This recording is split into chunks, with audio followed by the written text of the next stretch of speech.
kita sudah dibekali dengan ilmu pengetahuan yang begitu banyak ya. Iya. Mulai dari teori, praktek, yakin bahwa di luar sana walaupun banyak pekerjaan yang nyata, tapi kalau kita nggak siap, kita nggak mau, dan skill kita juga diukur oleh kemampuan kita dan merasa nggak bisa bersaing, tentu nggak bisa.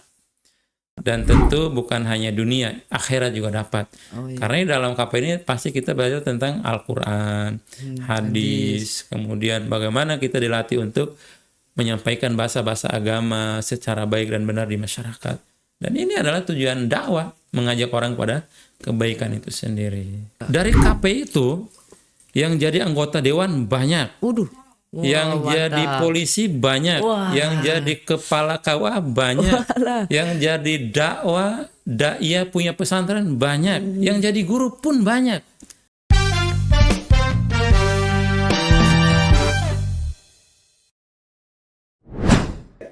Halo Netes, balik lagi di Podcast Koneksi.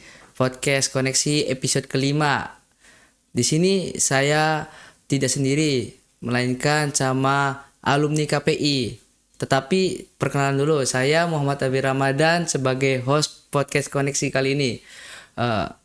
Nah, sekarang saya lagi bersama alumni KPI atau demisioner KPI pada tahun 2007. Boleh perkenalkan Bang Jemi. Baik, Assalamualaikum warahmatullahi wabarakatuh. Waalaikumsalam. Saya namanya Jemi Naitboho. Biasa dipanggil Bang Jemi, asalnya dari Nusa Tenggara Timur. Alhamdulillah sekarang jadi warga Jawa Barat. Istrinya orang Jawa Barat. Alhamdulillah. Dan saya alumni KPI tahun 2007. 2007. Ya. Nah, kalau boleh tahu sekarang rumahnya di mana, Bang? Rumahnya di Desa Ciawi Gajah, Kabupaten Cirebon, Kecamatan Beber, perbatasan dengan Cilimus. Nah, di Cilimus. Cilimus, gitu. ya. Nah, pas KPI nih, Bang. Iya. Pas kuliah nih. Kenapa milihnya jurusan KPI nih, Bang? Baik, jadi KPI itu memang jurusan yang awalnya bukan jurusan pilihan utama, ya. Tapi kemudian kami harus milih itu karena emang pingin kuliah di STAIN waktu itu ya. Oh, mau STAIN. Karena salah satu kampus negeri adalah STAIN waktu itu. Dan kami memilih KPI karena memang kami ingin seperti teman-teman alumni yang tentu sudah menggeluti bidang KPI itu. Ada yang jadi penyiar radio, ada yang jadi reporter. Dan bagi kami, wah ini skill yang luar biasa. Dan memang orang-orang KPI itu, orang-orangnya itu apa ya, ceria Pak. Ceria. Penampilannya juga dibilang gaul tapi enggak gitu. Tapi memang kudu gaul begitu orang KPI itu. Jadi kalau KPI itu pakainya gamis, rapi itu bukan ya. Karena orang KPI itu harus tampil apa adanya, tapi berkualitas tentunya. Mantap. Jadi KPI itu pilihan yang pas untuk anak-anak muda kali ya. Karena dia akan berkecimpung di bidang tadi, bidang apa elektronik ya, bidang media. Bidang media. Bahkan banyak teman-teman yang jadi penulis kan di Radar waktu itu, banyak yang jadi reporter di TV nasional, itu luar biasa. Ya, makanya kami pilih KPI waktu itu. Nah, Bang Jemi nih, termasuknya pas kuliah nih, termasuknya anak organisasi banget atau kupu-kupu, kuliah pulang gitu. Saya dibilang organisasi pernah ikut di organisasi dakwah kampus ya, LDI, Lembaga Dakwah Kampus waktu itu ya. Iya. Dan memang itu bagi saya karena awalnya ikutan ya, dan lama-lama kurang cocok sih karena itu kan teman-teman kami itu pakaiannya itu rapi Islami gitu ya. Kemudian gaulnya juga di masjid lagi kampus waktu itu. Jadi kalau melihat teman-teman yang di luar gini-gini, akhirnya bukan nggak cocok ya, akhirnya nggak dilanjutin. Dan banyak yang memang hanya masuk kemudian keluar selesai aja. Jadi dibilang organisasi sebentar, tapi lebih banyak kuliah pergi pulang. Jadi ada organisasinya ya, meskipun kuliah pulang gitu. Kuliah pulang. Nah, ya tujuannya untuk tambah wawasan, tambah teman gitu. pas Dan kuliahnya. setidaknya kita kan tahu dunia kampus lah. Oh iya. Gitu. Nah pas Bang Jamie kuliah nih, ada nggak sih momen terlucu atau momen apa aja lah yang masih Bang Jamie ingat? Ya, kalau yang terlucu versi kami ya, waktu itu ya. Iya, waktu Kalau sekarang kan mungkin beda. Ya, mungkin karena kami perantau ya, jadi ya penampilan seadanya. Ya, mungkin orang lain kuliah rapi, kita paling baju kaos gitu. Sama celana juga, ya gitu-gitu aja. Sampai ada teman saya nih orang Karawang sampai nanya, Jim itu celana geli nggak pakainya? Itu kan kalau saya mau marah ya mungkin kok menghina, tapi kan memang begitu adanya. Dan yang paling lucu ya mungkin dunia kampus ya, ketika bergaul dengan teman, kemudian dibilang jatuh cinta bukan, tapi karena digosipin akhirnya lama-lama jatuh juga, tapi dia nggak jatuh sama kita gitu. Iya. Kita yang jatuh cinta sama dia tapi dia nggak merasa. Tapi akhirnya senang kalau digosipin, dan itu apalagi kalau ditinggal nikah. Wah, itu Waduh, gosipnya lebih dahsyat. nikah. Jadi nanti diwawancara gimana rasanya, padahal dulu kita nggak ngerasa ya, Wah. karena ditanya terus, jadi akhirnya punya perasaan. Tapi apa boleh buat ya, udah selesai. Ya, gitu. Akhirnya bisa mendoakan saja semoga bahagia. Amin. Oke, balik lagi Bang. Pas kuliah nih, menurut Bang Jamie nih, skill apa yang Bang Jamie masih ingat sampai sekarang nih? Iya. Sampai kepake di dunia kerja nih Bang. Iya, jadi skill yang diajarkan di jurusan dakwah waktu itu ya, saya masih ingat banget, yaitu kami disuruh latihan untuk menjadi khotib ya. Khotib di masjid, kami bikin teks, kemudian presentasi di depan, ya layak seorang khotib lah. Cuman mengurangi syarat dan rukun, nama juga praktek ya. Iya. Kemudian kami juga sering diturunkan di masyarakat ketika bulan suci Ramadan untuk menyampaikan dakwah secara secara beruntun ya, di kultum, setiap gitu, kultum, taraweh, kemudian kultum maghrib itu. Mantap. Kadang juga kita diterjunkan untuk melakukan PR ya, bagaimana kita membangun kepercayaan di masyarakat tentang apa itu dakwah sendiri, bagaimana pengaruh dakwah terhadap masyarakat, itu kami diajarkan. Cuman waktu itu kami anggap itu biasa, karena tujuan kuliah kan kita waktu itu tidak berpikir mau jadi dai terkenal gitu, atau menjadi khotib di masjid, bukan itu pikirnya. Yang penting kuliah selesai aja, nanti urusan kerja menyusul gitu. Tapi kemudian sekarang ya alhamdulillah kita ditakdirkan untuk dibilang ustadz, tapi dipanggil ustadz kalau di kampung itu. Makanya mau nggak mau harus ketika disuruh khotbah ya harus siap, pimpin doa di majelis taklim harus siap. Ada orang meninggal suruh untuk Yasinan, jadi imam tahlil, untuk jenazah harus siap. Dan akhirnya kita belajar lagi. Dan kadang ada penyesalan memang. Coba kalau dulu diseriusin. Kayak saya waktu misalkan dulu saya di pesantren ya, saya baru ngeh kalau sekarang. Coba kalau dulu saya hafal yang namanya Imriti, Alfia, Nahwu Shorof, wah mungkin saya keren di lapangan. Keren, wah. Sekarang udah selesai, tinggal ya pelan-pelan menghadapi masyarakat dengan ya seadanya, tapi tidak mengurangi rasa hormat mereka. Artinya tampil untuk bicara tentang agama aja. Berarti banyak ya Bang ya skill-skill yang Banyak pas skill yang kuliah gitu ya. Atau misalnya kita disuruh PR ya waktu itu. Misalkan bagaimana kita menjual kemampuan kita di hadapan orang lain, misalkan bagaimana menawarkan program, bagaimana menawarkan barang itu.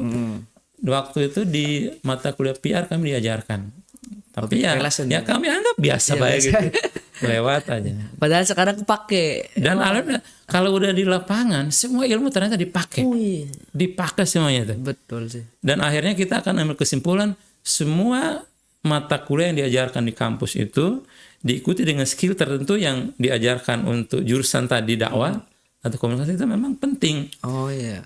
Makanya harus serius karena memang kita akan keluar itu dihadapkan dengan masyarakat dan dunia kerja. gitu. Jadi penting banget ya ilmu Penting skill itu. penting Untuk skill itu. apalagi mahasiswa, Apalagi kita apalagi di jurusan KPI.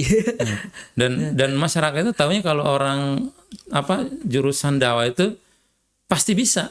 Pasti bisa ceramah, bisa Dia nggak pimpin. nanya IP-mu berapa, enggak. Yang dia tanya adalah Kuliah di mana? Kuliah di mana? Iya, jurusan apa? Dakwah. Oh, silakan.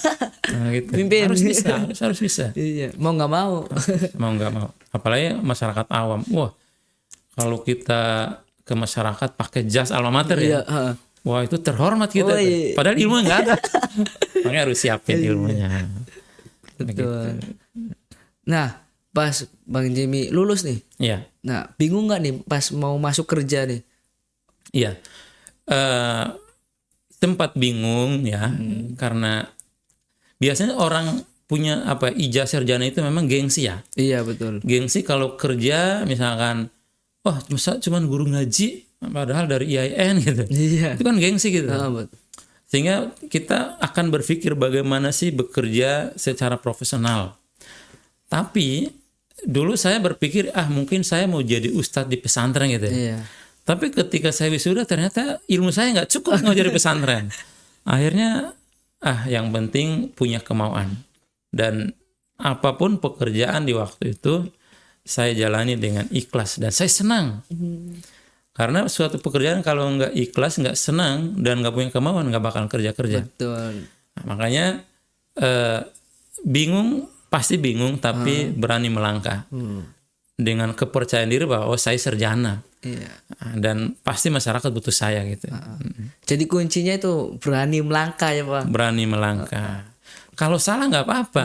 Justru salah itu salah satu langkah untuk mendapatkan ilmu yang banyak. Oh, gitu. Tapi kalau kita langsung bisa, itu tantangannya besar banget. Iya, Bang. Nanti disuruh ini lagi.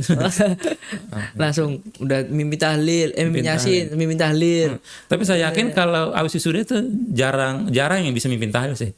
Jadi belajar lagi. Jadi sebenarnya belajar yang paling lama itu di masyarakat sebenarnya.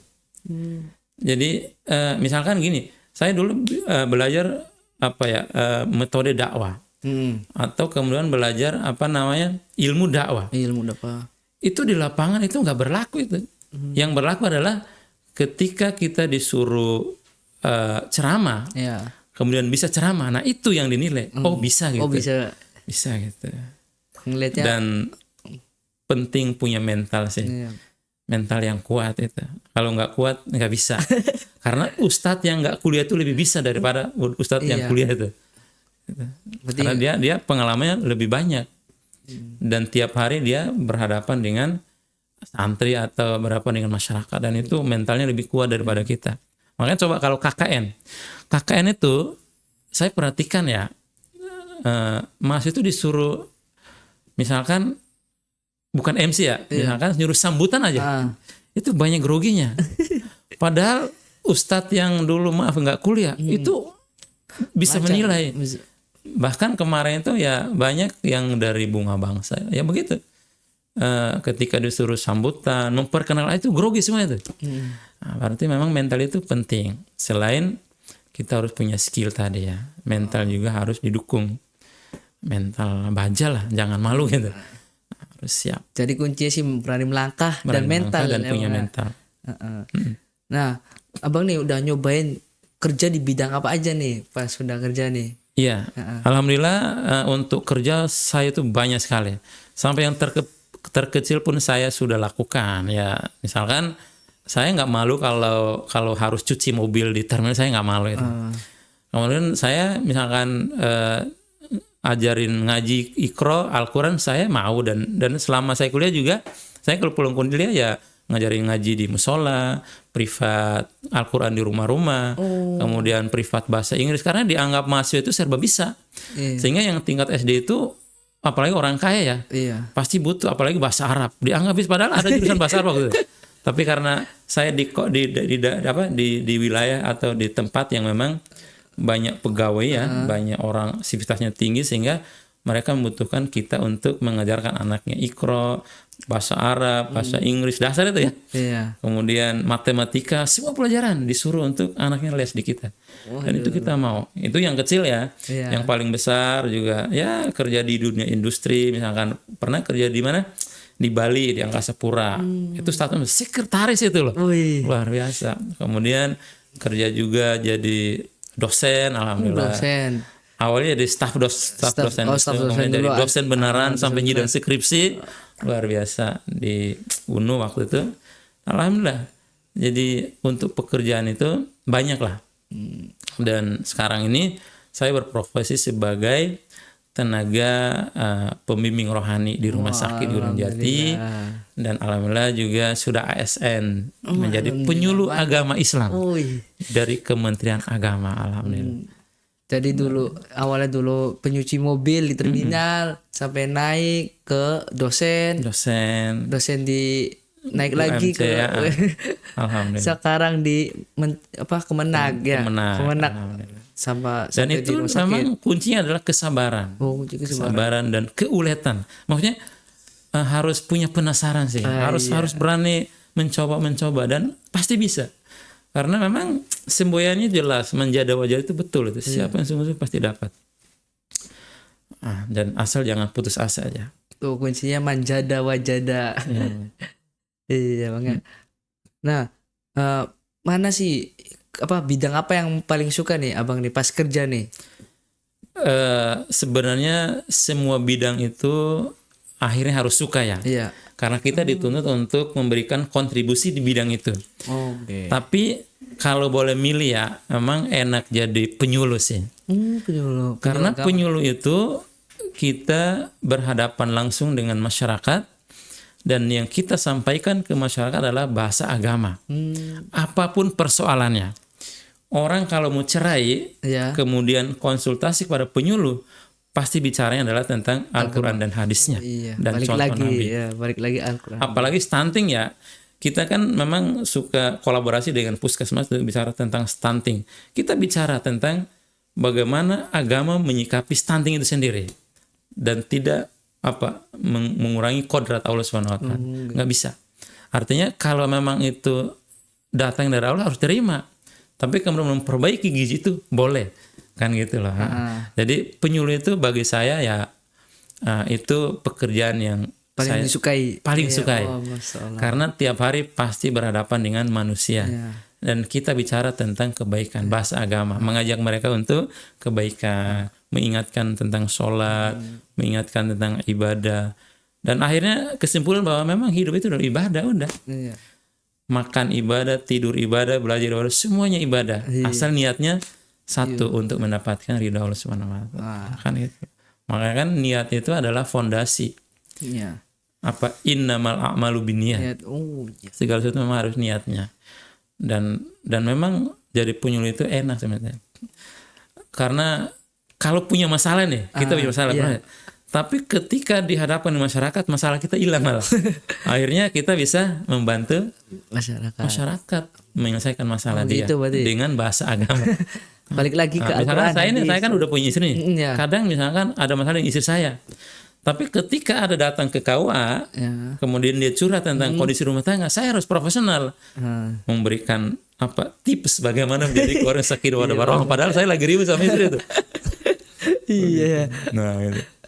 Nah, ini kan penyuluh agama nih paling abang sukain. Nah, ada nggak sih tantangan pas jadi penyuluh agama? Iya, tantangan bagi kita ya. Kalau misalkan kita disuruh untuk memberikan sesuatu kepada masyarakat lalu kita nggak bisa, itu tertantang banget.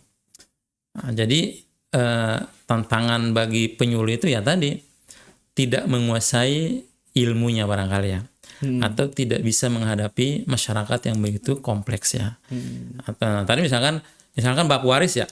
Bab waris itu kan ketika kita sudah bicara tentang laki-laki dapat 1/2, perempuan dapat sepertiga. Nah, biasanya masyarakat itu tidak menerima itu, pinginnya adil. Adil itu sama. Laki-laki 2 ya perempuan harus 2 gitu. Bagi dua. Bagi dua rata itu pingin masyarakat. Padahal sih beda. Padahal dalam hukumnya harus Iya, dibedakan. iya, Nah ini tertantang bagi kita untuk meyakinkan mereka. Gitu. Dan itu banyak sekali. Ketika bicara waris itu banyak masyarakat yang protes. Bagi kita sudah adil itu ya, Iya. sesuai dengan hukum. Betul. Tapi bagi mereka belum adil karena tidak sama. Nah itu tantangan bagi kita itu, Iya. bagi penyuluh. Berarti ada aja ya tantangannya Ada aja, gitu. pasti ada tantangan. Tantangan.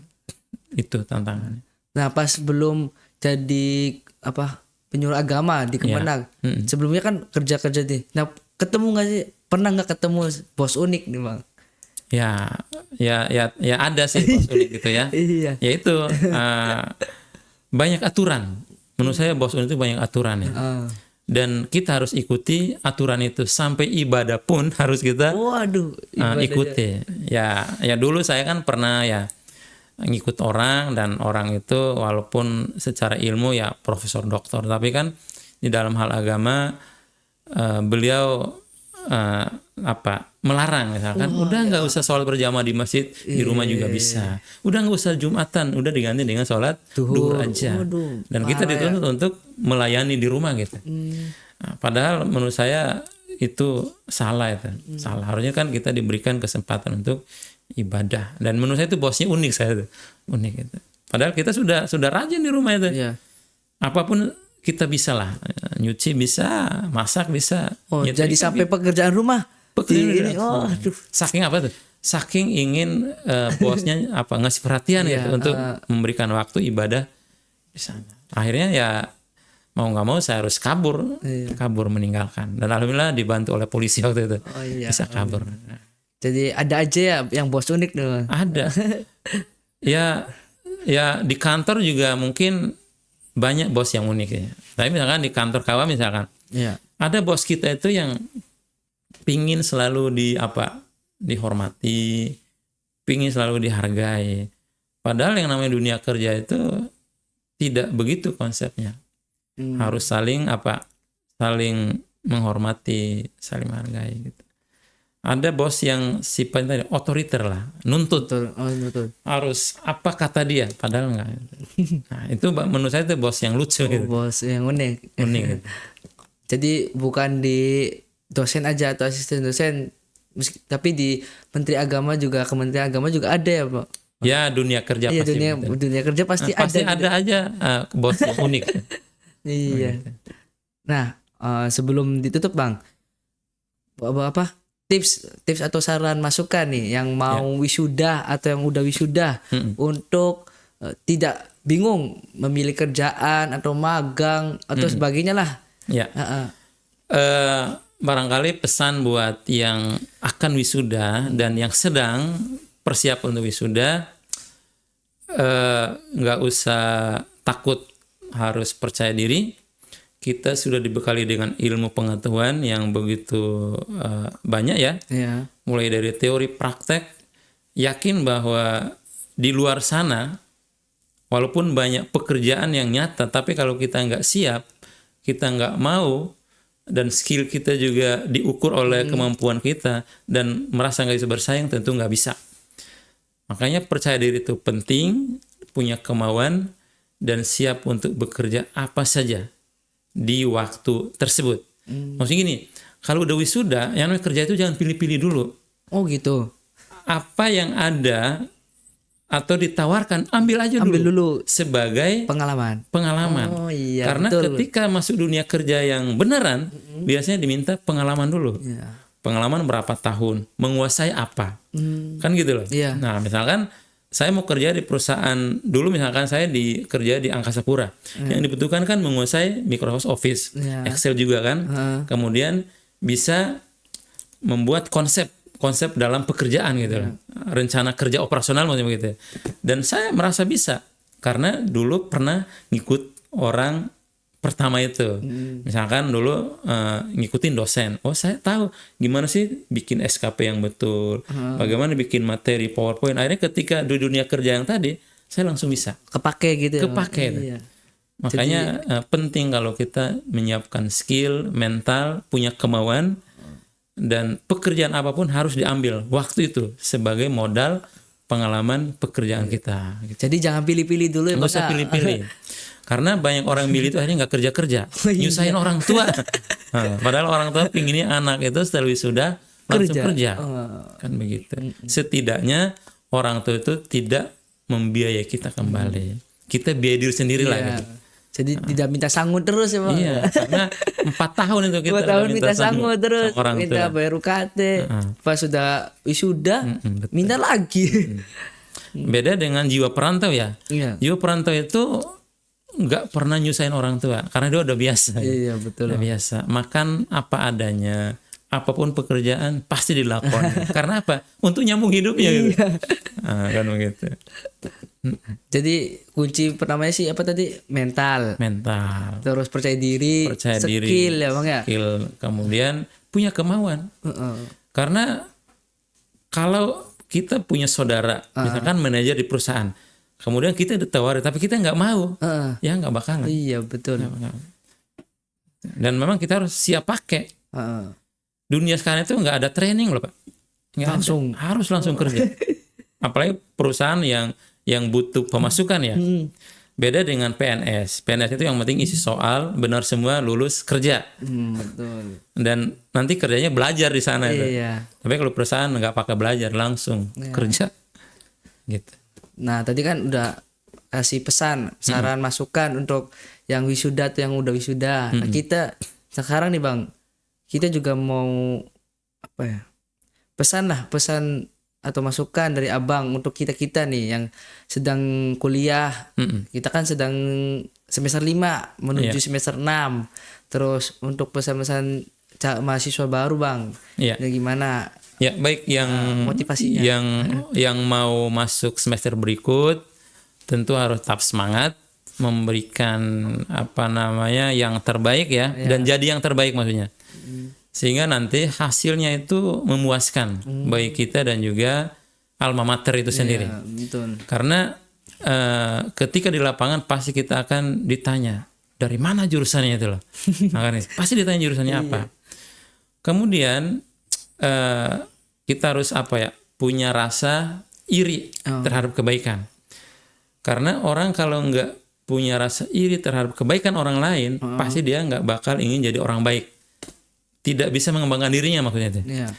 Makanya harus irilah kepada mereka yang rajin kuliah, yang rajin belajar, punya prestasi, harus iri. Biar kita juga ngikutin mereka. Nah, bagaimana untuk yang calon masuk IAIN? Ya, saya kira dakwah itu, komunikasi penyiaran adalah jurusan yang pas untuk generasi mantap. Gen Z ya. Iya Gen Z, generasi Gen Z sekarang. Karena ini ternyata lengkap alatnya ya. Iya. Di radio ada. Tinggal untuk broadcast ada. Ada nih sudah. Konten kreator banyak ahli banyak di sini. Banget Masya Allah. Iya. Untuk mendapatkan cuan itu gampang nanti. Betul. Nah, kalau masuk di jurusan KPI ini. Dan tentu bukan hanya dunia, akhirat juga dapat.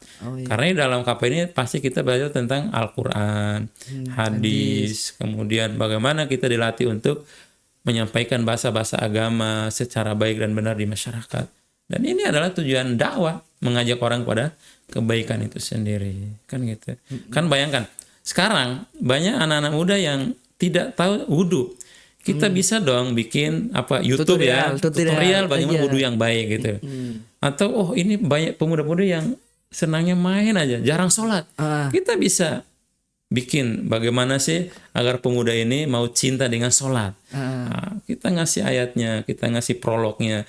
Atau ini memang pemuda sekarang itu senang itu kumpul-kumpul. Kita kasih edukasi tentang berkumpul tapi yang bermanfaat gitu loh. Yang bisa mendatangkan kebaikan gitu. Ya jadi ini terus kalau mau kuliah jangan lupa nih kuliahnya di UIN SSC dan jurusannya nih jurusan KPI biar kayak Abang Jamie ini nih kan mantep dan nih. Saya boleh tambahin ya? Iya boleh Bang. Dari KPI itu yang jadi anggota dewan banyak. Yang jadi polisi banyak, yang jadi kepala KUA banyak, yang jadi dakwah, daiyah punya pesantren banyak, yang jadi guru pun banyak. Jadi Benar. KPI ini banyak banget emang ya. Wah, Yang jadi orator banyak itu. Masya Allah. KPI itu banyak. Yang jadi banyak. Ibu PKK banyak. Polisi juga ada itu dari KPI. padahal kan nggak diajarin ya, diajarin. tapi bisa masuk. Punya kemauan itu. Iya, yang penting kemauannya netes. Jadi kalau nih buat calon-calon mahasiswa jangan bingung. Habis selesai SMA nih atau SMA atau EMAN, langsung aja kuliahnya di sini di KPI ya Bang ya. Oke Bang, makasih atas waktunya, atas saran, masukan, ilmunya sangat bermanfaat lah. Baik, saya juga terima kasih banyak. Akhirnya kembali ke awal. Nah, cuman jujur ya, dulu kami kuliah nggak semewah ini. Iya. Kami dulu itu seadanya saja. Bahkan kuliah pun ruangan itu ada yang musik pakai karpa. Saking nggak ada ruangannya.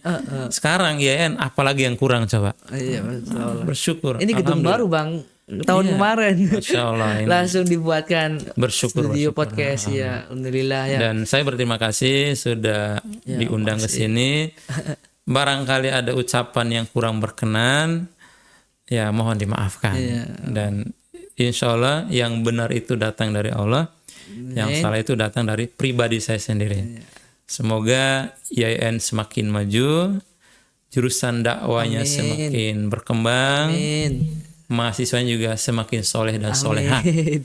Para dosennya makmur dunia akhirat. Amin ya robbal alamin. Itu saja. Oke netes, jangan lupa follow podcast koneksi, jangan lupa di subscribe, di like, di komen, di share. Jangan lupa nanti tungguin di episode selanjutnya. Oke, dadah netes.